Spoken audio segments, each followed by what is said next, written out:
More voters believe that the Republican tax law will lead to their taxes being reduced. That's according to a new poll released by the American Action Network. That is a change from last month, when that same survey showed us that more Americans believe the new tax law would raise their taxes. Let's dig a little deeper here.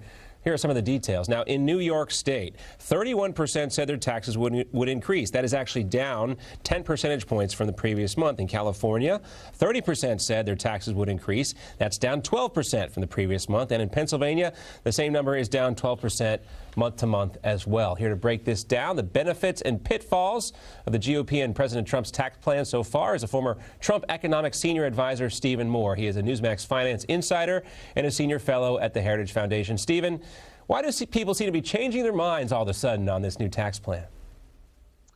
Well, people are changing their mind because they're seeing the tax cut in their paychecks now. There are literally tens of millions of Americans now that are seeing, an extra $100, $150 in their paycheck every 2 weeks. And I've talked to a lot of people, by the way, who've told me, gosh, I just got $120 more in my paycheck. Or, some companies had to make sure they did the payroll right because of the changes in the withholding. And so it is good news. And by the way, you mentioned those numbers about what percentage of people think their taxes are going to go down and taxes are going to go up.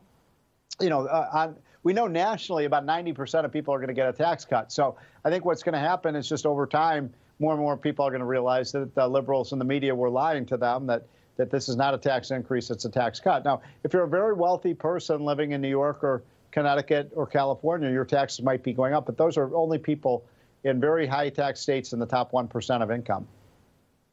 There's a famous saying out there that elections have consequences. I like to tell people, too, that tax cuts have consequences, and the election results sometimes can be the consequences. So when we look at this special election coming up in Pennsylvania, a huge swing state, very important, how much of a role is this tax cut going to play in not just this race, but as we look forward to the rest of 2018? Well, look, if Republicans had their way, I think they would want every single election from now until, 2020 to be a referendum on the tax cut, right? I mean, Republicans voted to cut people's taxes, and Democrats all en masse voted against it. And, they said it was a tax, it was only for the top 1% and so on. They said that, a $1,000 or $1,500 bonus for a worker is crumbs.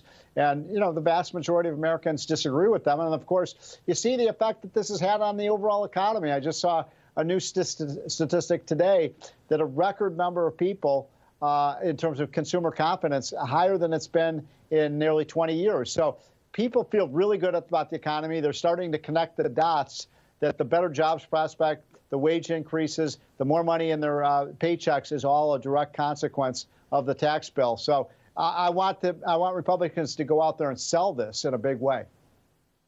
Yeah, and in fact, let's go a little bit deeper on that. This new data you're talking about shows that consumer confidence jumped to a 17-year high as optimism about employment prospects grew. So employment prospects are huge there. Americans began seeing additional money in their paychecks. You referenced this as well. Yep. So how reliable is this metric, the consumer confidence number, when we're trying to gauge a longer-term picture for the overall economic health of our nation? Well, the consumer confidence numbers jump around, so it's not the best metric. In fact, and consumer confidence tends to be a lagging indicator, not a forward-looking indicator. It's how people felt about things in the last month, not how they feel like it's going to be in the months to come. But all of the forward-looking indicators that I look at, things like business investment, business confidence, which is a leading indicator, those kinds of things are really positive. I mean, one of my favorite statistics is what we call CapEx. How much are businesses investing in new plant, new equipment, purchasing trucks and machinery? That's going at a very, very brisk pace. After in Obama's last 2 years in office, that number was flat. Now it's gone straight up, and that's actually a much better lead indicator. Incidentally, when businesses spend more on capital investment, that's how you get higher wages for workers because they become more productive. I believe that we're going to start to see, because the labor market is so hot right now, if you're a worker, this is a great labor market. It's a good time to be looking for a job. It's a good time to be changing jobs, to be looking around. All the power right now is among the workers. That's what we want. Workers have a lot of options right now. During the recession and in the Obama years, you got stuck in your job because you couldn't afford to move to a new job. And so I think you're going to see some really healthy wage gains. And a lot of those bonuses that employers are paying, they're paying those bonuses for good reason. They want to retain their workers because, you know, a lot of companies are saying, come work for us. Yeah, people are desperate to see those significant wage increases that we've been waiting for decades. Now, I do want to focus on one specific company, and that's Amazon. They reportedly made $5.6 billion in profits last year and paid zero in federal taxes. That's a pretty cush deal for Jeff Bezos' group over there at Amazon. How is this possible, Steve? Well, I haven't looked at their tax return data, but one of the games that we had in this tax bill, and we didn't fully accomplish it, was to get rid of a lot of the loopholes in the corporate tax system so that, you know, we wanted to lower the rate, right, to 21% from 35%, but we want companies to pay that 21%. So I'm hoping that under this new tax law, every company is going to pay their fair share, but it's going to be a lower rate. Everybody's going to pay, you know, about, 15 to 20% of their profits in taxes.